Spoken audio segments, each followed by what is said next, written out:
헌법 84조가 무엇길래, 네, 헌법에 대해서 무엇길래 이런 말을 붙여서 죄송합니다. 헌법은 존엄받아 마땅한 것이지요. 이화영 전 부지사 유죄 판결로 이 대표가 추가 기소 유기를 맞은 가운데 한동훈 전 국민의힘 비대위원장이 이재명 대표의 사법 리스크를 두고 지난 주말에 이제 파상 공세를 연이어 펼치고 있습니다. 이 대표의 대북 송금 의혹은 중대한 범죄다 이렇게 했던 지난해의 발언을 듣고 오겠습니다. 대북 제조로 인해서 경기도에서 그런 북한 지원을 하는 것이 불가능하다는 것을 알게 되자 경기도의 대북 사업과 자신의 방북이 수포로 돌아갈 것을 우려해서 북한에 돈을 줄 방법을 찾게 됐고 결국 쌍방울 회장 김성태에게 그 돈을 대신 내게 한 겁니다. 자신의 정치적 입지 확보를 위해서 조폭 출신의 사업가와 결탁하여 개인적 이익을 위해서 거액의 외화를 유엔 대북 제재까지 위반해가며 불법적으로 북한에 제공하여 국제 안보까지 위협한 중대 범죄 혐의입니다. 자, 최재현 기자, 한동훈 전 위원장이 토요일, 일요일 계속 뭔가 얘기를 한 것 같아요.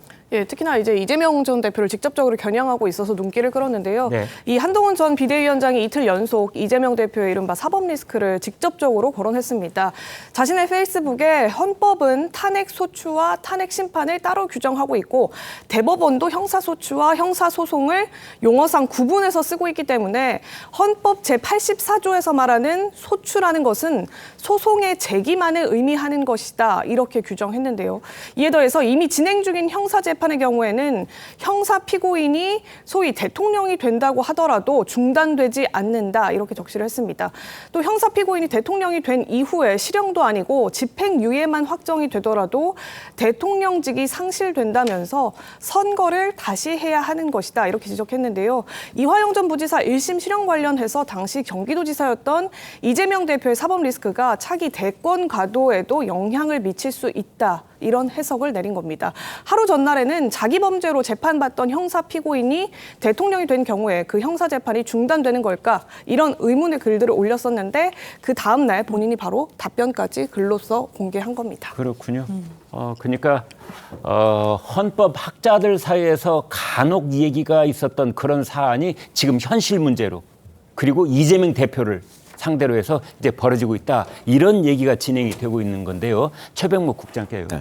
지금 이제 한동훈 전 위원장 이 해외 직구 문제 얘기를 꺼낸 적이 있고 지구당 부활 문제 얘기 꺼낸 거 있는데 이재명 대표를 상대로 한 이런 얘기는 처음 있는 것 같아요. 그렇죠. 이게 이제 여야 간의 이런 대결적 상황에 한동훈 전 비대위원장이 이제 끼어들었다. 네. 이제 등판했다. 이거는 이제 한동훈 전 위원장이 전당대회에 나올 가능성이 더 높아졌다. 뭐 네. 이런 얘기가 되는 거죠.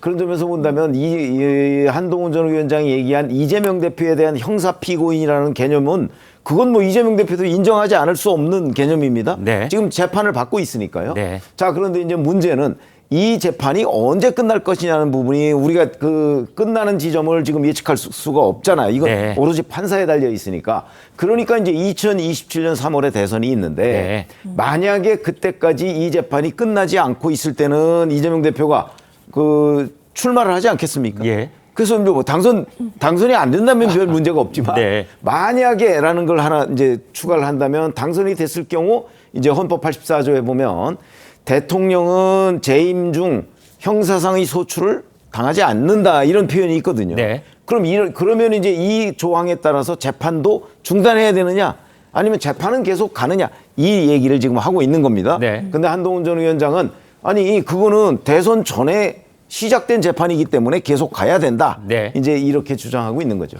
네.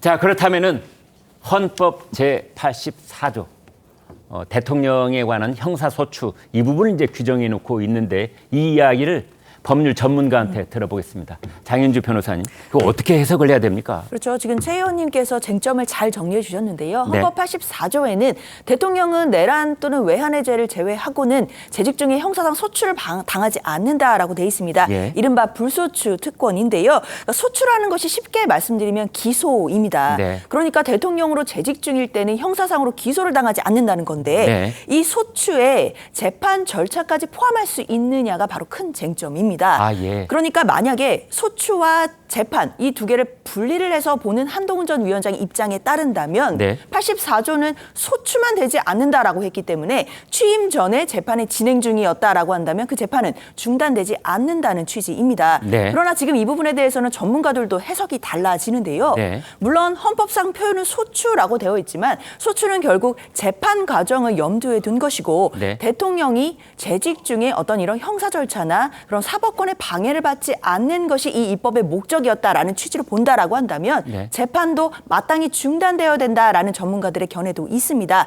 따라서 이 부분에 대해서는 앞으로도 논쟁이 계속되겠지만 결국 이 84조의 소추 부분에 재판을 포함할지 말지 이것이 쟁점이 된다라고 보시면 되겠습니다. 네. 아무튼 이 소추라는 말은 민사재판에서는 쓰지 않는 말입니다. 형사재판에서만 소추라는 말을 쓰고 소추의 가장 대표적인 게 탄핵이죠. 그래서 탄핵 소추 이렇게 하지 않습니까? 이제 그리고 그보다 밑에 있는 것을 형사상 소추 뭐 이렇게 할 수 있는 거고 이것은 이제 검사들이 형사 사건을 수사해온 검사들이 재판에 넘길 때 그걸 형사 소추 이렇게만 우리가 해왔는데 여기에 재판이 포함될까요? 안 될까요? 이제 이 문제입니다.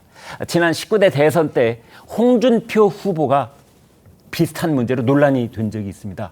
그런데 이번에는 이제 이재명 대표가 이제 여기에 휘말릴 가능성이 있다 이런 건데 그 얘기 들어보겠습니다. 김 대변인께. 네. 그러니까 2017년 19대 대선에도 네. 이제 홍준표 그 대선 후보가 정치자금법으로 1심 유죄, 2심 무죄, 대법원 판결만 남겨놓은 상황에서 예. 그럼 대통령이 된 상황에서 그러면 대법원이 이걸 진행을 해야 되느냐 말아야 되느냐. 그리고 진행이 돼서 또 유죄로 다시 뒤집히면 어떻게 네. 되는 것이냐. 이게 논란이 좀 된 겁니다. 네. 당시에 이제 해석을 그 학자들은 지금 좀 전에 장현주 변호사가 말씀하신 대로 두 가지로 한 거예요. 네. 그러니까 이게 특권이니까 소추라는 건 굉장히 제한적으로 특권은 제한적으로 해석해야 된다. 네. 굉장히 좁게 해석해야 된다. 이런 의견이 하나 있었고 네. 또 하나는 입법 취지 자체가 대통령이 안정적으로 대통령 임무를 수행하기 위해서 만든 거 아니냐. 네. 그렇기 때문에 그 입법 취지가 달성돼야 된다라는 두 가지 해석이 있었는데 그 입법 취지는 재판까지도 중단해야 된다는 거다. 예, 예. 예. 지금 좀 전에 설명을 잘 해주신 것처럼. 네. 근데 아이러니한 건 뭐냐면 제가 볼 때는 입장이 바뀌는 거죠. 그 당시에는 홍준표 대선 후보 측에 있는 사람들은 예. 이것을 좀 넓게, 네. 그러니까 입법 취지를 중요하게 봐야 된다 이렇게 하는 것이고 네. 당시 야당이었던 저희 민주당에서는 네. 되게 특권이니까 좋게 봐야 된다 이렇게 됐는데 지금은 그 해석이 또 뒤바뀔 것이라는 생각이 듭니다. 자, 그러면 그 해석을 놓고 이렇게 의견이 분분하다면 이것도 헌법재판소로 가게 되는 겁니까? 글쎄요, 그거는 제가 잘 모르겠습니다만은 예.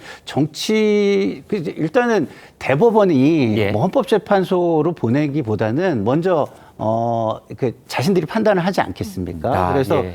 그 만약에 이게 그 입법 취지가 중요하다고 생각하면은 판사가 그거를 좀 이렇게 질질 끌어가지고 재판을 진행시키지 않을 수도 있고 그다음에 이게 중요하다고 생각하면 재판을 진행시킬 수도 있으니까 그게 먼저 저는 중요하다고 생각이 듭니다. 네. 제일 중요한 거는 이런 논란이 벌어지지 않도록 네. 2027년 3월까지 예. 재판을 끝내주는 게 제일 중요한 거예요.